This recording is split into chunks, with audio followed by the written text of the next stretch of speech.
HealthCare, joins us now to tell us more. Good morning, doctor. Good morning. So could you just tell us about this new technology and what it does? Yes, the new technology we've implemented at OSF is called First Look. Okay. And First Look is a blood test that was developed by a company called Delphi, who worked with a team of scientists, both bench researchers and physicians, to come up with a way to look in the blood for fragments of DNA that come from cancer cells. So when your lung cancer cells become cancerous or malignant, the DNA changes. And as those cells shed that DNA into the bloodstream, they can use very advanced high-level technology to find those DNA fragments. Nice. So OSF Healthcare has been offering low-dose CT scans as well. How does the First Look screening work hand in hand with that? It works hand in hand very well. We have been offering low-dose CT scans for a number of years, but the uptake of that hasn't been where we need it to be. Across the country, only about 7% of people that qualify for lung screening get it.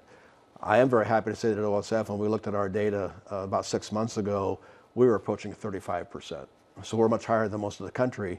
But if you look at breast cancer screening with mammography, that's up close to 75% of people that qualify get it.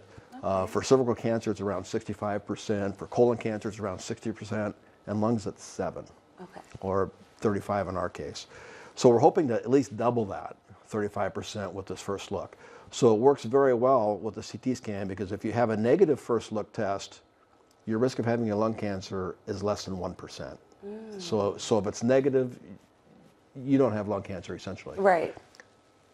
If it's positive, then we have to screen about 80 people to find a lung cancer. Or if we were to screen everybody that qualifies, it takes about 380 scans to find a lung cancer. But if the First Look is positive, it cuts that down to about 80 people. 1 in 80 will find a cancer in. Okay. So it works very well as an initial screening step for lung cancer screening. Okay, so aside from early detection with these tests, what are ways people can prevent lung cancer? Prevention is always better than early detection. Right. Although early detection has a huge impact on survival of lung cancer. Prevention, the number one by far and away, is don't smoke. Right, right. Or if you do smoke, stop. Right. Because the decreasing incidence of lung cancer starts immediately if you stop smoking. But it takes years or even a couple of decades to get back to non-smoker levels of lung cancer. So not smoking is number one. A clean diet. Try and eat a clean diet, not highly processed foods full of processed seed oils, etc. Eat a clean diet. Stay relatively fit. Right. Don't have to be an athlete, or a weekend warrior, but staying relatively fit.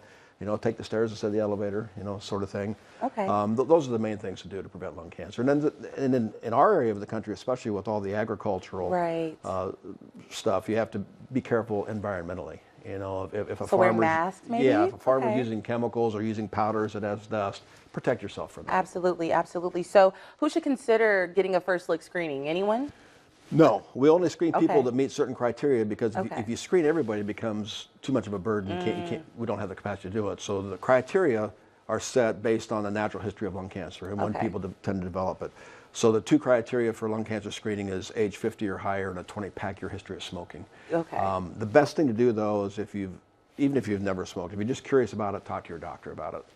Okay, and so let's talk about, or before we go, excuse me, if anyone is interested in signing up for First Look screening, how should they go about that? Yeah, if you have a physician in OSF, primary care specialty, or an advanced practice provider, talk with them. Okay. If you don't, give us a call. All right, well, Dr. Meeker, thank you so much for joining us this morning. We'll have this full interview on our website at 25newsnow.com. We'll be right back after the break.